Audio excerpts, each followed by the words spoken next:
আসার সময় কিন্তু এতটাও ছিল না, এখন যাওয়ার সময় যতটা। কথা বলার মতো শক্তি নেই, ঠিক আছে। 4 ঘন্টা এই ব্যাগ, ভারী ব্যাগটাকে কাঁধে নিয়ে নিচে ঢেউটা দেখো, একবার নিচে ঢেউটা দেখো। 3 জন 800 টাকার মধ্যে খুব সুন্দরভাবে থাকতে পারবে, যার জন্য এখানে আসা, ঠিক আছে। মানে ওগুলো তো রয়েছে। এখন উপরিউক্ত একটা পাওনা হচ্ছে সূর্যাস্ত থেকে শুরু করে সূর্যোদয় সব কিছুই দেখতে পাবে তোমরা এক জায়গায় দাঁড়িয়ে। 3টে সাগর দেখতে পাবে। অনেক তো গিয়েছেন দীঘা কিংবা পুরী, এবার তাহলে আসতেই হবে কন্যাকুমারী।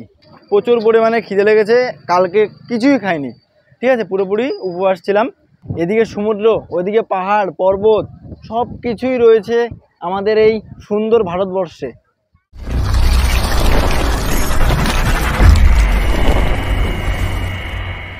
ভিডিওর টাইটেল এবং থাম্বনেল দেখে তোমরা বুঝতে পেরেছো আমাদের এই পর্ব কী নিয়ে। হ্যাঁ, কন্যাকুমারী ভ্রমণ, 3 সাগরের মিলনস্থল, বিবেকানন্দ রক, আরও অনেক কিছু রয়েছে দেখার। একদিনে খুব সুন্দরভাবে তোমরা বাসে করেও চাইলে ভ্রমণ করতে পারো।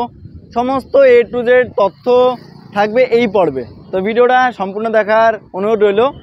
আমার পছন্দের গাড়ি, যাই হোক চলো এগিয়ে যাই। স্টেশন থেকে বাইরে বেরিয়ে এখন আমরা এগিয়ে যাচ্ছি ধীরে ধীরে। আগে খাওয়া দাওয়া করতে হবে, তারপর আমাদের ভ্রমণ। কারণ আগামীকাল আমরা রামেশ্বরম, মাদুরাই এগুলো ঘুরলাম, তো প্রচুর পরিমাণে খিদে লেগেছে, কালকে কিছুই খাইনি, ঠিক আছে, পুরোপুরি উপবাস ছিলাম।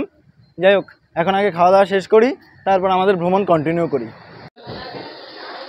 একটা হোটেলে আসলাম, এসে 2টো পুরি নিলাম, যেহেতু এখন সকালবেলা তেমন কিছু পাওয়া যাবে না।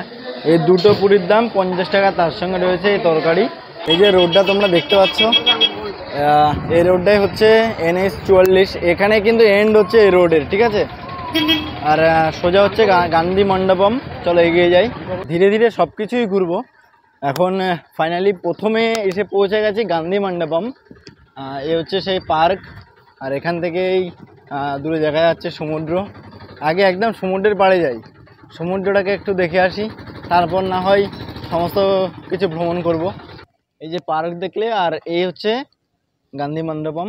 আর এখন যাচ্ছি আমরা সমুদ্রের একদম উপকূলে। ফাইনালি একদম এসে পৌঁছে গেছি সমুদ্রের উপকূলে। আর এদিকে তিরুভাল্লুর স্ট্যাচু দেখতে পাচ্ছি, ওদিকে বিবেকানন্দ রক রয়েছে, নতুন গ্লাস ব্রিজ রয়েছে, আর বঙ্গোপসাগর, ভারত মহাসাগর এবং আরব সাগর, 3 সাগরের মিলনস্থল হলো এই কন্যাকুমারী। আরে ভাই, আমাদের ভারতে কি দেখার কম কিছু রয়েছে? 3টে সাগর এক জায়গায় মিলিত হয়েছে কন্যাকুমারী। এই জায়গায় এত সুন্দর একটি ভিউ পাবে, সূর্যাস্ত থেকে শুরু করে সূর্যোদয় সব কিছুই দেখতে পাবে তোমরা এক জায়গায় দাঁড়িয়ে। 3টে সাগর দেখতে পাবে, তার সঙ্গে গ্লাসের ব্রিজ রয়েছে। আর কি দরকার বলো, সব কিছুই আমাদের ভারতবর্ষ পাবে। এদিকে সমুদ্র, ওইদিকে পাহাড় পর্বত, সব কিছুই রয়েছে আমাদের এই সুন্দর ভারতবর্ষে। অনেক তো গিয়েছেন দীঘা কিংবা পুরী, মন শুধুই এখন কন্যাকুমারী। এখান থেকে দেখো জল কতটা উত্তাল, আর এখান থেকে আমরা স্ট্যাচুটা কি দারুণ দেখতে পাচ্ছি। দেখো ওয়েদারটা হালকা একটু ক্লিয়ার হচ্ছে, সূর্যটাকে একটুখানি দেখতে পাচ্ছি, বেশ দারুণ লাগছে। মানে মেঘাচ্ছন্ন ওয়েদারটা কেটে যাচ্ছে, এটাই আমি ফিল করতে পারছি, বেশ দারুণ। আর এদিকে দেখো, দেখি ওদিকে যাব, কত কি প্রাইস নেয় এবং লাইন কতটা কি রয়েছে সব কিছু দেখবো, যাওয়ার চেষ্টা করব। আর সময় হচ্ছে 10:50। আর এদিকে যদি দেখি, এদিকে হচ্ছে আরব সাগর, এদিকে হচ্ছে ভারত মহাসাগর এবং এদিকে আমাদের বঙ্গোপসাগর। আর এখান থেকে ভিউটা যা পাচ্ছি ভাই, সেরা সেরা, কি দারুণ লাগছে। দেখো অবশ্যই তোমরা একবার হলো এসো আর ঘুরে যাও এই কন্যাকুমারী, বেশ দারুণ জায়গা, দারুণ জায়গা। তোমরা যদি আসো কি কি ভ্রমণ করতে পারবে সেগুলো না আমি ডিসপ্লেতে মেনশন করে দেব, অথবা ডেসক্রিপশানে দিয়ে রাখবো। কারণ আমি আর আলাদাভাবে সাইট সিনে যাব না, একটা দিনের জন্য ভ্রমণে এসেছি, এমনি ঘুরে দেখবো যা যা ঘোরার রয়েছে আশেপাশে, সেগুলো ঘুরবো, তারপরে এখান থেকে বেরিয়ে যাব। আবারও কখন আসবো আমি আগেই বলেছি যে আমি একটা দিনের ভ্রমণ, মানে আমার যেই মূল যে উদ্দেশ্যটা ছিল Kolkata to Kanyakumari local train, সেই উপলক্ষে কিন্তু আসা।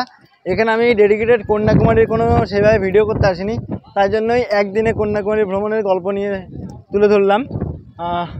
আবারও কখন আসবো, তো চেষ্টা করব মোটামুটি 2 দিন যদি থাকতে পারি তাহলে খুব ভালো হয়।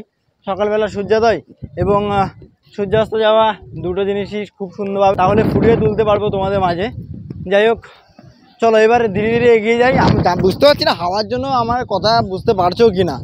বিবেকানন্দ রকে যাওয়ার জন্য লাইনটা দেখো একবার, মানে ভেতর থেকে তো লাইন শুরু হয়েছে, একদম এদিকে বাইরে অবধি চলে এসছে। আর এখানে নর্মাল টিকিট প্রাইস হচ্ছে 75 টাকা এবং স্পেশাল যে টিকিটটা রয়েছে সেটা হচ্ছে 300 টাকা। যাই হোক, 7:45 থেকে বিকেল 4টে পর্যন্ত। চলো লাইনে দাঁড়ানো যাক। অলমোস্ট 1.5 ঘন্টা লাইনে দাঁড়িয়ে রয়েছি, এখনও ভিড় কিছুটা এইরকম। তোমরা যদি ভিআইপি লাইন নাও তাহলে 300 টাকা, একদমই ফাঁকা রয়েছে লাইন। আর এই লাইনের প্রাইস হচ্ছে অনলি 75 টাকা।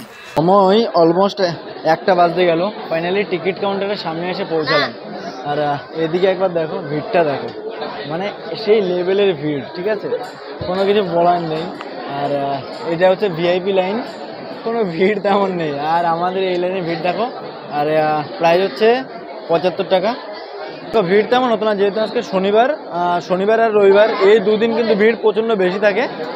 আর অন্যান্য দিন যদি আসো অনেক ভিড় কম থাকে, ঠিক আছে। ফাইনালি টিকিটটা কমপ্লিট হলো, আর অনলাইনে হবে না, অনলি ক্যাশ, ঠিক আছে। আর এই লাইনটা দেখো একবার, অলমোস্ট 2টো বাজতে গেল, এখনও পর্যন্ত লাইনে দাঁড়িয়ে রয়েছি। আর বুঝতে পারছি না কতক্ষণ কি দাঁড়াতে হবে। এখন আবার দাঁড়িয়ে গেলাম, দেখা যাক কতক্ষণে গিয়ে পৌঁছায় আমাদের গন্তব্যে। দীর্ঘ অপেক্ষার পর ফাইনালি আমরা অন্তত এই জাহাজের কাছে আসলাম, ঠিক আছে। এখানেও এসে লাইন দেখো, লাইনের পর লাইন।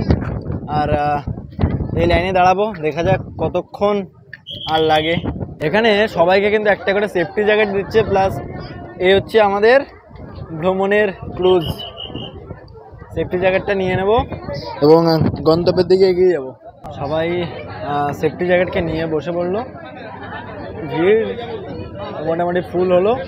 আর এবার আমরা বেরিয়ে পড়বো আমাদের গন্তব্যের দিকে।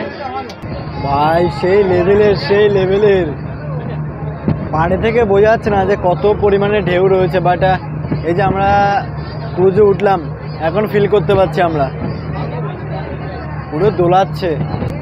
আর এই যে দেখো, যার জন্য আমরা এতক্ষণ লাইনে দাঁড়িয়েছিলাম, এদিকে দেখো,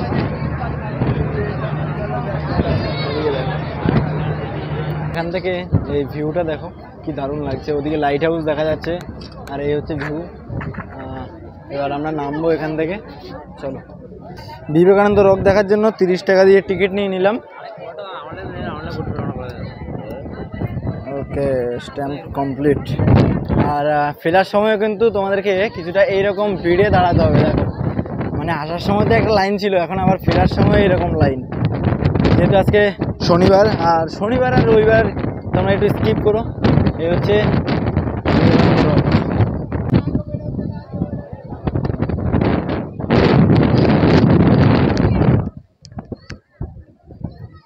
ফাইনালি উপরে আসলাম, জুতো জমা করে আসলাম নিচেই, চাইলে তোমরা এমনিতেও রাখতে পারো।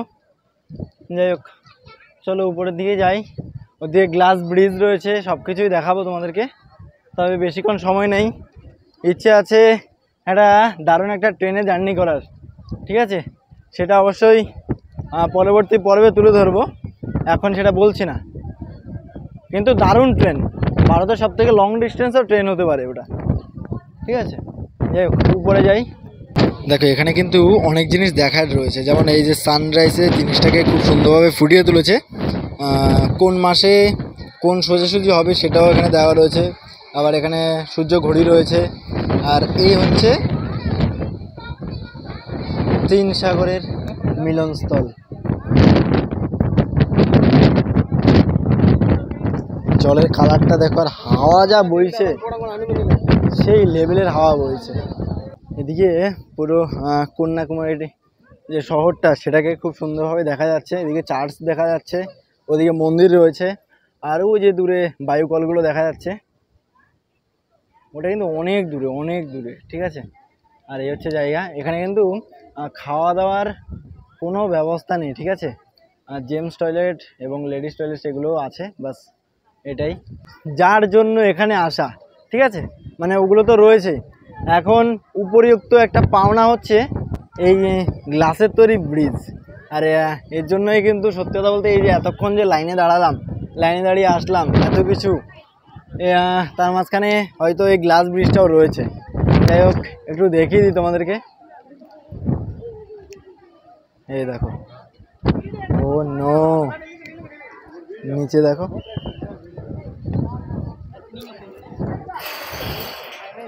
নিচে দিয়ে জল বয়ে যাচ্ছে আর আমি উপর দিয়ে যাচ্ছি। কি ভয়ানক একটা অভিজ্ঞতা।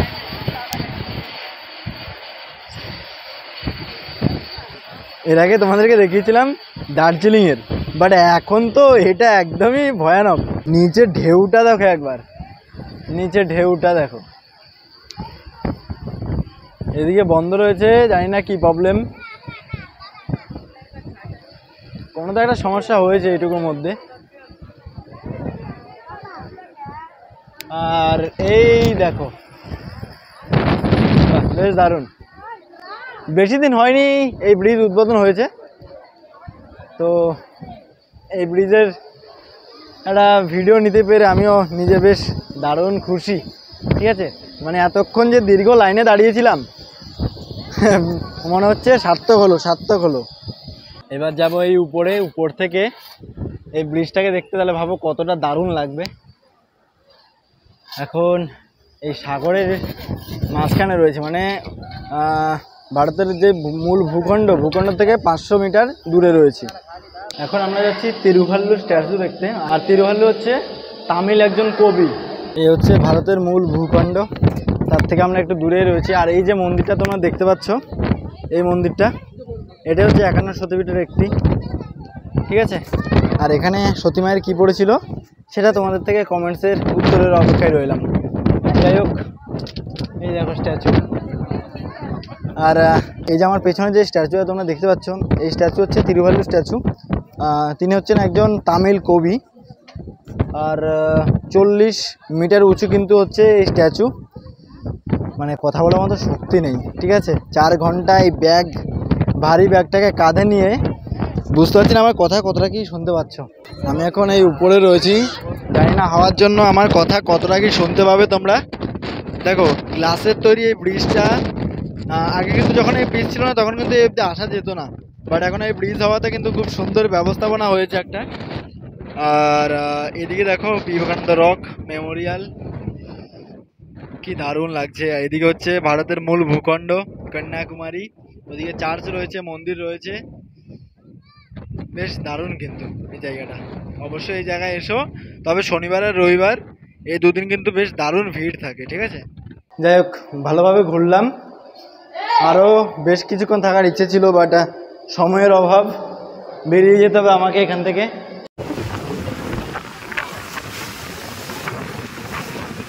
লাইফ জ্যাকেট নিয়ে নাও।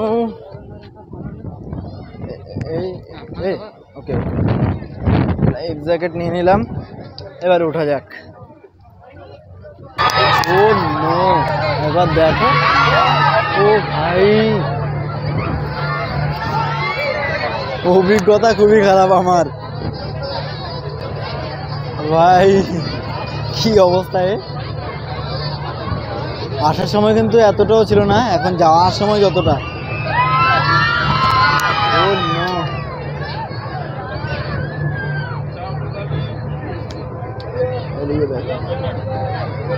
আমার অবস্থা খুব খারাপ,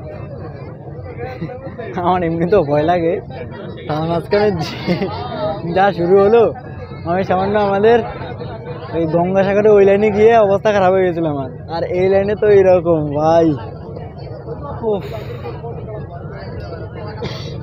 বাজে অভিজ্ঞতা। সমুদ্রে যেতে পারবো না আমি, ঠিক আছে, সমুদ্রে যেতে পারবো না। কি দারুণ লাগছে এই ভিউ, বেশ দারুণই কিন্তু লাগছে সত্যি। আর সকাল থেকে এই ওয়েদার যতটা খারাপ ছিল, বাট এখন বেশ দারুণ। যাই হোক, খুব ভালোভাবে ঘুরে আসলাম। চাইলে আরও অনেকক্ষণ সময় কাটাতেই পারতাম, কিন্তু আমার যেহেতু ট্রেন রয়েছে এখন এখান থেকে বেরিয়ে যাব, যেতে হবে কন্যাকুমারী রেল স্টেশন, আর ওখান থেকে আমার গন্তব্য হবে কোয়েম্বাটুর। স্টেশনে পৌঁছে আমাদের আজকের এই ভিডিওটি শেষ করছি। কোথায় খাওয়া দাওয়া করবে, আমি কোথায় খাচ্ছি সেটা একটু দেখিয়ে দেবো, চলো। আর এই হচ্ছে 51 সতীপীঠের একটি, এই দেখো এখানে মায়ের কি পড়েছিল সেটা অবশ্যই কমেন্টস করে জানাও। আর এই জায়গা দিয়ে ভিউটা কিছুটা আমরা এরকম পাচ্ছি।